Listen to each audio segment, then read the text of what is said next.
Olá pessoal, vamos iniciar a nossa primeira aula, né, sobre de álgebra linear, que é DO, e a gente vai começar falando de vetores. Três eixos perpendiculares entre si, ou seja, formam 90 graus, tomando de 2 a 2, que é o eixo X, o eixo Y e o eixo Z. Então, além desses eixos, nós temos três planos, que é um plano formado pelo eixo YZ, um plano formado pelo eixo X e Y, que é o famoso plano cartesiano que a gente já estudou, já conhece, e o plano formado pelo eixo X e Z. Tá bom? Então, nós temos aqui o plano X e Y, que é esse plano formado pelo eixo X e o eixo Y, o plano YZ, que é esse plano frontal, formado pelo eixo Z e pelo eixo Y, e esse plano mais escuro, que é o plano XZ, formado pelo eixo X e pelo eixo Y, tá certo? Lembrando que em relação à orientação, em relação aos valores positivos e negativos, né, nos eixos coordenados, ele se apresenta da seguinte maneira. No eixo X, na parte da frente, os elementos são positivos. Essa parte posterior, os números são negativos. Em relação ao eixo Y, do zero para a direita, nós temos números positivos e do zero à esquerda, números negativos. No eixo Z, da origem, que é o zero para cima, nós temos valores positivos e da origem para baixo, os números negativos, tá bom? Bom, então, é, cada par de eixo forma um plano de coordenadas, portanto, nós temos três planos coordenados. Esses três planos coordenados dividem o espaço em 8 regiões que nós chamamos de octantes, ou octantes. O primeiro octante é esse formado pelo plano XY, o plano YZ e o plano XZ. Então existe uma nomenclatura para esses octantes. Essa primeira região é o primeiro octante, no sentido anti-horário. Essa outra região que fica por trás é o segundo, depois aqui o terceiro octante e por fim aqui o quarto octante. Então essas quatro regiões de cima nós temos o primeiro, o segundo, o terceiro e quarto octante. Abaixo do plano XY, nós temos mais 4 octantes, chegando a 8 octantes. Então, o quinto octante vai estar abaixo do primeiro. Né? Depois nós temos o sexto octante, abaixo do segundo. Depois o sétimo e o oitavo. Essa região, o sétimo, a gente não consegue ver porque está abaixo do terceiro, lembra? Tá bom? O sétimo octante. Bom, em relação aos os valores, cada ponto em cada octante desse, ele é determinado, né, pelas suas coordenadas. Ele tem um valor aqui no eixo X, tem um valor no eixo Y e tem um valor no eixo Z. Tá bom? Daqui a pouco eu mostro como funciona a formação e a localização de um ponto nesse sistema de coordenadas. Então, se um ponto está no primeiro octante, ele vai ter qualquer ponto que está em qualquer um dos quatro octantes de cima, ou seja, acima do plano XY, o Z sempre será positivo, tá certo? Então, repetindo, qualquer ponto pertencente a qualquer um desses octantes da parte de cima, ou seja, que está acima do plano XY, tem sempre o Z positivo, tá bom? E qualquer ponto que está em qualquer um dos octantes da parte de baixo, ou seja, qualquer um dos octantes que estão abaixo do plano XY, eles têm um Z negativo, ok? Então, o X e o Y do primeiro octante é o mesmo X e o Y do octante de baixo, que é o quinto octante. Tá certo? Porque eles vão ter o mesmo X e o Y, portanto, mais o Z terá sinal contrário, tá bom? No segundo octante, o X e o Y serão iguais ao X e o Y do sexto octante, que vai estar abaixo aqui. Porém, com o Z trocado. O Z do octante, segundo octante é positivo e o Z do sexto octante é negativo, tá certo? E assim em diante. Então, se você toma qualquer octante desse aqui, então x e o y do quadrante que vai estar imediatamente abaixo, vão ter o mesmo sinal. Porém, o Z, se for acima, positivo. Se estiver abaixo, o Z será negativo. Para localizar um ponto em um dos octantes, a gente procede da seguinte maneira. Nós temos aqui um ponto P. Se desce um perpendicular até chegar no ponto XY, quando encontrar o plano XY, você determina aqui a projeção X, né, que é a distância do ponto até o eixo X, e determina o Y, que é a distância do ponto até o eixo Y. Tá bom? A distância do P, a sua projeção, que é o P', é exatamente o Z. Então, esse ponto P ele tem coordenadas x, que é o A, y, que é o B, e o Z, que é o C. É uma terna ordenada. Tá? São as coordenadas, são esse conjunto de números que localiza, que determina a posição exata do ponto. A gente percebe aqui do lado direito, né, que o ponto ele representa uma das arestas de um paralelepípedo, em que os lados desse paralelepípedo são justamente as medidas, né? São o x, o y e o z. Então as arestas é o x, que é a medida do A, o y, que é a medida do B, e o z, que é exatamente a medida do C. Tá bom? Por isso nós chamamos de sistema de coordenadas retangular. É retangular tridimensional. Retangular porque aqui nós temos retângulo, né? Nós temos um retângulo aqui no plano XY, nós temos um retângulo no plano XZ e um retângulo no plano YZ. Por isso chama de coordenada retangular e tridimensional porque está no espaço. Então, são três dimensões, né? Tem três coordenadas cada ponto desse. Bom, e a gente define o sistema de coordenada tridimensional da seguinte maneira. A gente chama de R3, né? O espaço R3 tem três dimensões e é formado por R cartesiano, R cartesiano, R. Cada R desse representa uma reta, o eixo X, o eixo Y e o eixo Z, que são retas de números reais. Então, é formado por uma terna ordenada em que o primeiro elemento nós chamamos de X, né? Esse elemento ele pertence ao primeiro conjunto R aqui. Esse R aqui seria o eixo X, formado por todos os números reais, mas aqui é o eixo X. O segundo elemento, também é um número real, pertence ao segundo conjunto dos reais, que é o eixo Y, e o terceiro, que é o Z, pertence ao terceiro, que é o R também, tá certo? O Z pertence ao terceiro eixo, que é o eixo vertical, o eixo Z. E todos os três são números reais, ok?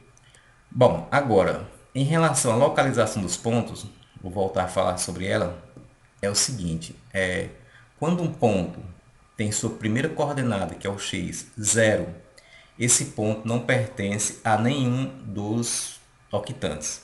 Ele pertence a um plano coordenado, tá certo? Então, se qualquer uma das coordenadas do ponto for 0, seja o x, o y ou o z, se pelo menos uma, se tiver uma nula, né? Exatamente uma, se tiver uma nula, então se fala que esse ponto pertence a um plano coordenado. Ele não pertence a nenhum dos octantes. Então, por exemplo, se a coordenada nula for x, então esse ponto pertence ao plano coordenado YZ, tá certo? Ou seja, o plano correspondente às duas coordenadas diferentes de zero, no caso aqui é YZ. Quando a coordenada y é zero, então o ponto pertence ao plano coordenado XY, tá certo? Que é exatamente esse plano aqui, ó, que é o plano cartesiano, esse plano horizontal. E, perdão, quando y é zero é xz, né? Então quando y for zero, o ponto pertence ao plano xz. Agora, quando o y for zero, quando z for zero, aí sim, o ponto pertence ao plano xy, que é o plano cartesiano. Agora, quando duas coordenadas são nulas, então o ponto também não pertence, do mesmo modo, não pertence a um octante, então nesse caso ele pertence a um eixo coordenado. Então, duas componentes nulas, o ponto pertence a um eixo coordenado. Quando a componente nula for x e y, ou seja, quando o ponto diferente de zero for o z, então o ponto pertence ao eixo z. Quando a coordenadas diferente de zero for o x, o ponto pertence ao eixo x. E assim em diante. Coordenada diferente de zero, y, então o ponto pertence ao eixo y. Tá certo? Então, resumindo. Quando o ponto tem exatamente uma coordenada nula, ele pertence a um plano coordenado. Que plano é esse? Esse plano, basta verificar quais são as duas coordenadas diferentes de zero. O plano é referente a essas duas coordenadas. No caso aqui seria YZ. Quando duas coordenadas são nulas, então o ponto pertence a um eixo coordenado, referente à coordenada não nula, ou seja, referente à coordenada diferente de zero. Que no caso aqui do primeiro é o Z. Exemplo. Que superfícies do R3 são representadas pelas seguintes equações: x igual a 4 e z igual a 5. Bom, no primeiro caso, a equação x igual a 4 representa um conjunto, né? Lógico. Isso é uma equação, então eu teria todos os pontos em que o x é 4.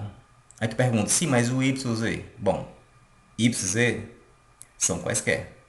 É qualquer valor. Agora o x tem que ser igual a 4. Então, quando você encontra uma equação, que é uma equação simples, né? Você vê que é uma equação constante, porque não aparece o y é qualquer, o z é qualquer, mas o x é constante. Então, quando acontece isso, essa equação representa um plano, tá certo? É um plano. Não estou falando do plano coordenado, é um plano qualquer, um plano que ele é paralelo a um plano coordenado, tá certo? Então, por exemplo, a equação x igual a 4, isso é um plano. Que plano é esse? É só tu verificar quais são as coordenadas que não aparecem aqui. São y e z. Muito bem, então esse plano é um plano paralelo ao plano coordenado yz, que vai cortar o eixo x exatamente do 4. E ele é representado assim, ó. São todos os pontos, porque na verdade esse plano é formado por todos os pontos, né, do tipo x, y, z, em que o yz é qualquer e o x é igual a 4, tá certo? Então nós temos aqui um plano paralelo a yz, passando, cortando o eixo x no ponto 4. O plano z igual a 5, quais são as coordenadas que não aparecem aqui? X e y. Portanto, z igual a 5 é um plano paralelo ao plano coordenado x e y, que vai interceptar o eixo z exatamente no ponto 5. Então fica mais ou menos assim. No primeiro caso, olha, um plano aqui paralelo a x e paralelo a yz. Aqui nós temos o plano yz. Então observe que esse plano aqui da frente é paralelo, né? Ele vai cortar o eixo x exatamente no 4, tá aqui. No segundo caso, nós temos um plano paralelo aqui, plano coordenado simples. Aqui estão faltando o y e o x, portanto é paralelo a xy. Tá aqui o xy, essa parte de baixo aqui, né? Essa parte de baixo é o plano cartesiano, então esse plano é paralelo ao plano cartesiano, que vai interceptar o z exatamente no 5, como a gente pode observar, tá bom? Então, moral da história, quando você tem uma equação de uma superfície, né, do R3, em que aparece apenas uma coordenada, ou x, ou y, ou z, então essa equação é um plano coordenado, tá bom? Bom, agora vamos falar da distância de dois pontos no R3. A distância de um ponto A e B é igual ao módulo, esse módulo representa a distância, né, de um ponto A e B, de raiz quadrada de ΔX ao quadrado mais ΔY ao quadrado mais ΔZ ao quadrado, e agora eu vou explicar o que é isso. Vamos supor que eu tenho um ponto A, né, do espaço de coordenadas x1, y1 e z1. E um ponto B, x2, y2 e z2. E eu pretendo calcular a distância entre o ponto A, do ponto A ao ponto B. Então vamos lá, vamos fazer aqui o sistema de coordenadas aqui, do R3. E eu coloquei esse desenho, esse paralelepípedo, para facilitar, né, a dedução da fórmula. Então aqui nós temos um ponto A do espaço e um ponto B. Primeiro, vamos ver direitinho quem são as coordenadas de cada ponto, isso é importante. O ponto A, para encontrar, a gente desce uma perpendicular. Quando chegarmos ao eixo XY, o plano XY, a gente tem aqui, ó, a primeira coordenada, que é x1, né? Nós temos aqui a segunda coordenada, que é y1, e a terceira coordenada é exatamente a altura do ponto A em relação ao plano XY, marcado a partir da origem sobre o eixo Z. Portanto, eu pego essa medida que vai do plano XY até o ponto A e transporto aqui para o eixo Z. Tá bom? A partir do zero. Então, essa medida aqui, ó, do A até o plano XY, corresponde à distância do ponto 0 aqui até o ponto Z1. Portanto, a terceira coordenada do ponto A é Z1. Então, o ponto A tem x1, que é a primeira coordenada, y1 e z1. Está aqui em cima. Ponto A, x1, y1 e z1. Já o ponto B, a gente desce um perpendicular até o plano xy, e daí nós temos, para a esquerda aqui, nós temos o x2, que é a primeira coordenada do ponto B. Aqui nós temos o y2, que é a segunda coordenada do ponto B.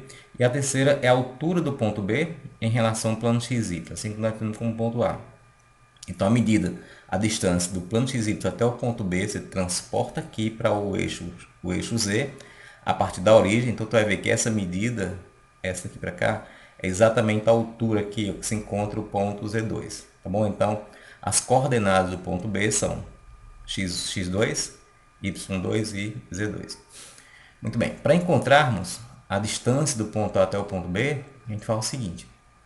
Você observa que nós temos aqui um triângulo ABD, que é um triângulo retângulo, né, em que a hipotenusa é AB, o ângulo reto está bem aqui no ângulo D, tá certo? E aí a gente faz Pitágoras. A gente usa o teorema de Pitágoras nesse triângulo, tá bom? Então fica o quadrado da hipotenusa, a hipotenusa é AB, então fica o quadrado de Eu não vou colocar apenas AB, eu vou colocar em módulo, porque na verdade o que a gente está levando ao quadrado é a medida, né? Não é o segmento AB.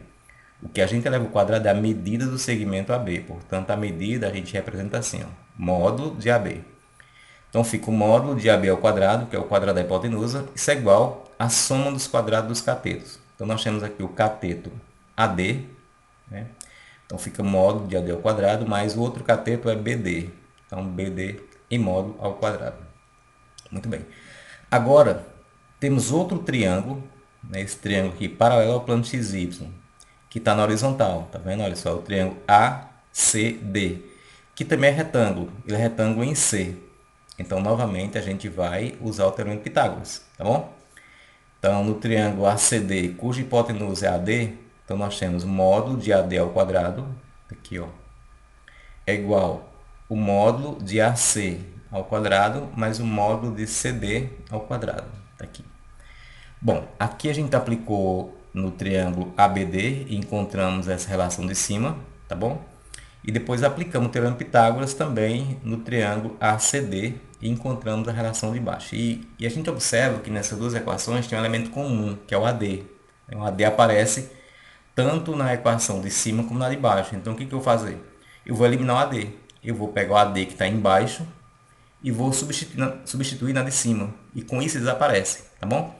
Então a gente vai repetir, vai reescrever a equação de cima, só que onde tem módulo de AD ao quadrado, eu vou colocar isso aqui, ó. Vou colocar essa soma, AC ao quadrado mais CD ao quadrado, que é exatamente igual a AD, tá bom? Então fica dessa maneira. Combinando as duas equações, nós temos, repete o módulo de AB ao quadrado, isso é igual AD ao quadrado. AD ao quadrado, AD é isso aqui, é AC ao quadrado mais CD ao quadrado. Portanto, nós colocamos AC ao quadrado mais CD ao quadrado. Então, isso, essa soma com essas duas parcelas, elas vão estar no lugar do AD ao quadrado, tá bom? Aí sobrou quem? BD ao quadrado. Tá aqui o BD ao quadrado. Ok?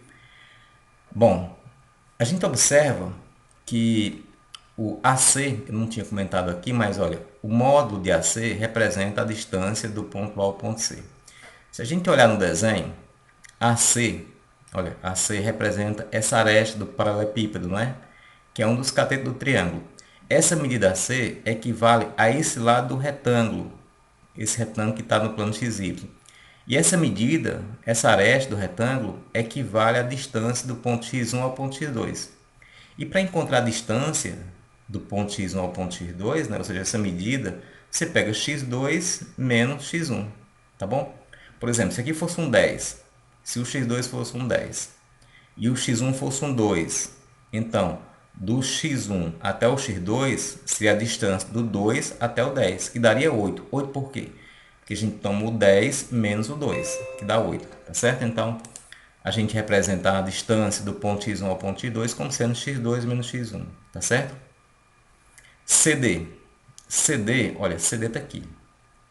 CD é essa aresta do paralelepípedo. Então, transportando aqui para baixo, nós temos essa aresta do retângulo, né? Que equivale ao quê? Que equivale lá no eixo y a distância de y1 até o y2.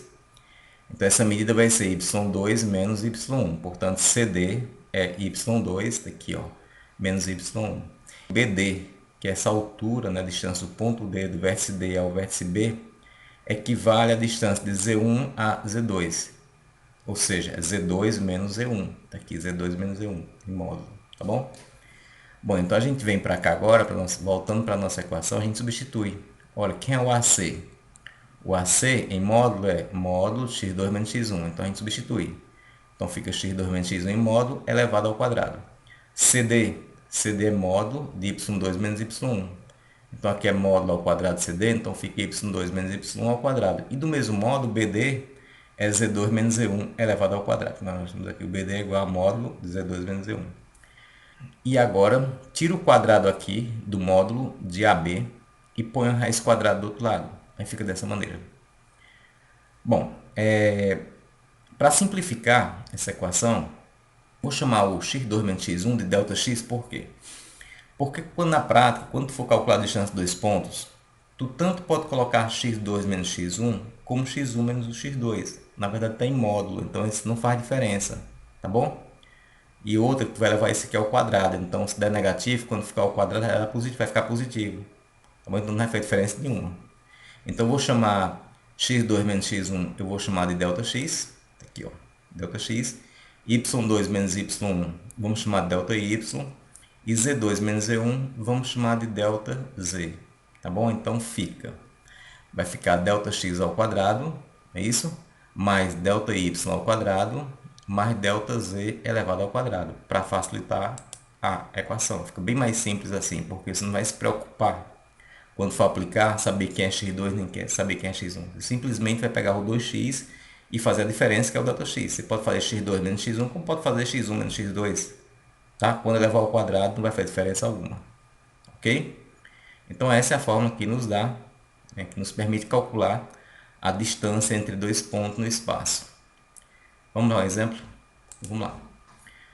Qual a distância do ponto A ao ponto B? Sendo que o ponto A tem coordenadas 2, menos 1 e 7, né? E o ponto B tem coordenadas 1, menos 3 e 5. Então, a gente colocando na fórmula, nós temos primeiro um ΔX aqui ao quadrado. Então, ΔX tu faz a diferença entre os dois x. O 2 e o 1. Tu pode fazer 2 menos 1 ou 1 menos 2. Aqui eu coloquei 2 menos 1. O ΔY seria menos 1 menos 3. Né? Então, menos 1 menos 3. Olha, menos 1 menos 3, menos com menos dá mais. Portanto, fica menos 1 mais 3 elevado ao quadrado. E depois 7 menos 5. 7 menos 5 dá 2, né? Então, 7 menos 5 vai dar 2. Então, ó, efetuando essa operação, nós temos 2 menos 1 dá 1. 1 ao quadrado é 1. Aqui nós temos 2, né? 2 ao quadrado é 4. E aqui nós temos 7 menos 5 dá 2. E 2 ao quadrado é 4. Portanto, nós temos 4, 8, 9. E a raiz 9 é 3. Logo, a distância entre os pontos A e B igual a 3. Tá certo? Nessa questão aqui do ΔY, né? Lembre que deu positivo o elemento 3 aqui, porque a operação, quando a gente fala ΔX, ΔY, a gente está falando de uma diferença. É um x1 menos x2 ou x2 menos x1. Então, observe que na fórmula nós temos um menos.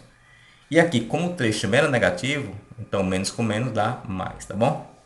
Junto os dois sinais negativos, né? E aí fica positivo. Então, a distância dá igual a 3. Bom, a gente vai encerrar essa aula por aqui e amanhã eu vou colocar o primeiro vídeo de vetores, tá bom? E a gente vai ficar o seguinte, quando for na próxima quarta-feira, eu vou colocar, na terça-feira, talvez na quarta não dê, mas na sexta-feira eu vou colocar amanhã mesmo, eu coloco uma lista de exercícios, vou colocar o segundo vídeo, que é o vídeo que fala sobre vetores, vou colocar uma lista de exercícios também, e aí vocês vão tentar fazer essa lista e na próxima sexta-feira a gente vai fazer uma aula, tá bom? E nessa aula a gente vai tirar as dúvidas. Eu vou continuar fazendo as videoaulas. A gente vai marcar apenas uma aula na sexta-feira, mas não para trabalhar os conteúdos, mas para tirar dúvidas dos conteúdos e dúvidas em relação às questões, em relação à lista que eu passarei para vocês a cada semana. Tá certo? Então até o próximo vídeo. Abraço.